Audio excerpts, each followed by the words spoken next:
Hello दोस्तों, आज के इस वीडियो में हम बात करने वाले हैं मुगल सल्तनत की 4 सबसे ताकतवर महिलाओं के अंतिम समय और उनकी मृत्यु के बारे में।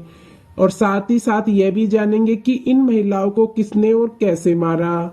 इस वीडियो में हम रुकैया बेगम, सलीमा बेगम, जोधाबाई और अनारकली की मौत से जुड़े राज से पर्दा उठाएंगे। साथ हम आपको यह बताएंगे कि मुगल बादशाहों की कब्र आज कहाँ है और किस हालत में है।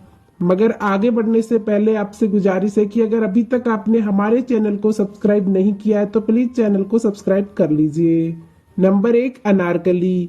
जब प्रेमी युगलों की बात आती है तो लोगों की जुबा पर हीर रांझा, सीरी फरहाद के साथ एक और जोड़ी का नाम आ ही जाता है। वह नाम कोई और नहीं बल्कि सलीम और अनारकली का है। अकबर ने सलीम की शादी आमेर के राजा भगवान दास की बेटी मानबाई से करा दी थी। हालांकि वह उसकी एकमात्र पत्नी नहीं थी। इसके बाद सलीम उर्फ जहांगीर ने बहुत सारी शादियां की, लेकिन एक दिन अपने पिता और बादशाह के दरबार में आते ही उसकी नजर एक लड़की पर पड़ी जिसका नाम था अनारकली। और उसके रूप रंग को देखकर सलीम उस पर फिदा हो गए। वहीं दूसरी ओर अनारकली भी सलीम से खुद को बचा न सकी। दोनों के बीच सब ठीक ठाक चल रहा था, लेकिन अकबर नहीं चाहते थे कि उनका बेटा एक नाचने वाली से शादी करे।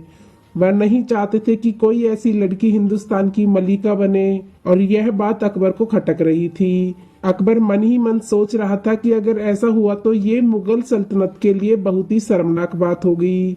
इसलिए अकबर ने सलीम और अनारकली को अलग करने की ठान ली। अकबर ने सलीम के सामने 2 सुझाव रखे। पहला यह कि अनारकली को छोड़ दो, वरना दूसरा मौत को गले लगा लो। लेकिन सलीम अपने प्यार के लिए मरने को तैयार था।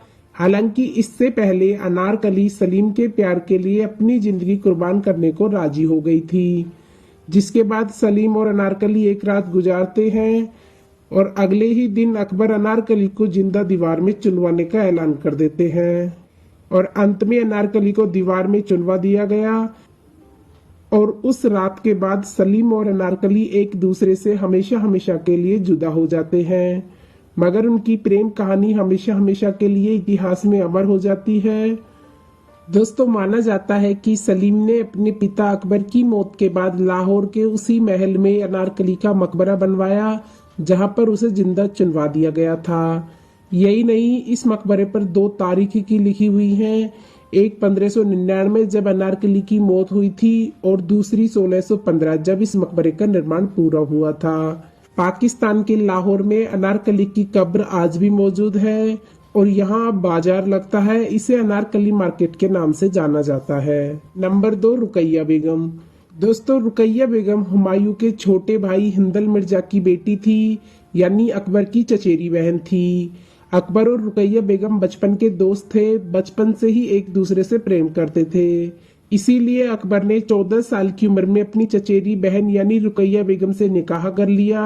दोस्तों, रुकैया बेगम का इतिहास देखने पर पता चलता है कि रुकैया बेगम वही शख्स थी जो कि राजनीतिक तौर पर अकबर की काफी ज्यादा मदद करती थी। दोस्तों, रुकैया बेगम के बारे में इतिहास में यह भी लिखा गया है कि रुकैया बेगम वही शख्स थी जो अकबर के बेटे सलीम और सलीम के बेटे खुर्रम तक को यानी शाहजहां तक को भी पाला पोसा था। यानी अकबर व शाहजहां और औरंगजेब तक को इन्होंने देखा था और पूरी की पूरी मुगलिया सल्तनत में इनका काफी ज्यादा बोलबाला था।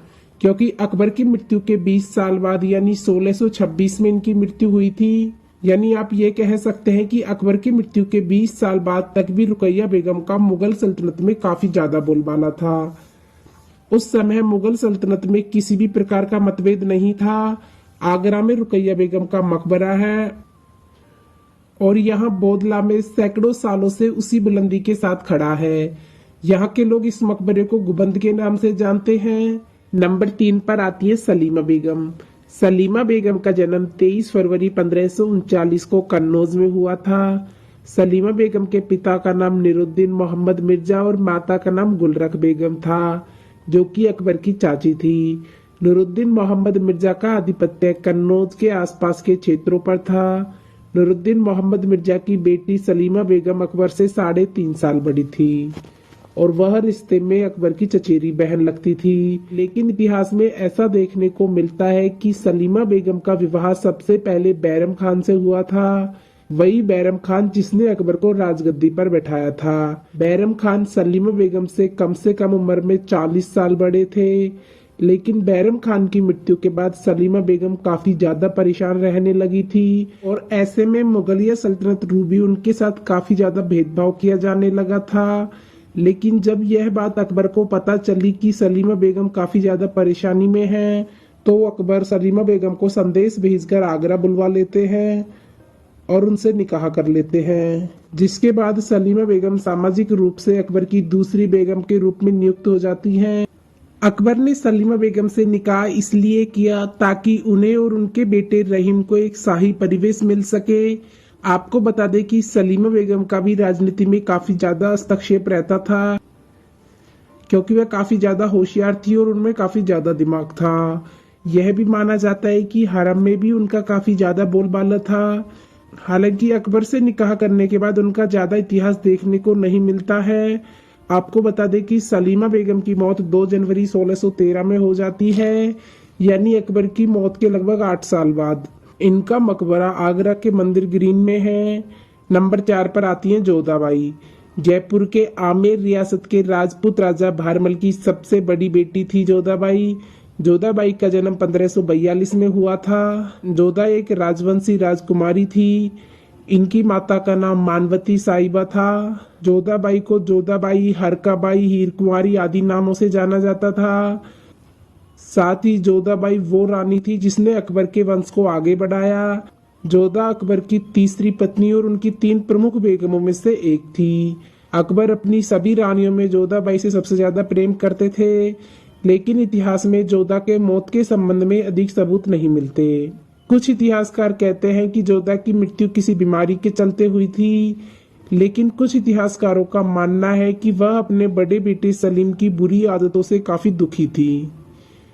जब सलीम ने अकबर के खिलाफ बगावत कर दी थी, तब जोधाबाई सदमे में चली गई थी और बीमार रहने लगी थी, और इससे उन्हें एक दिल का दौरा पड़ा और उनकी मृत्यु 19 मई 1623 में आगरा में हो गई।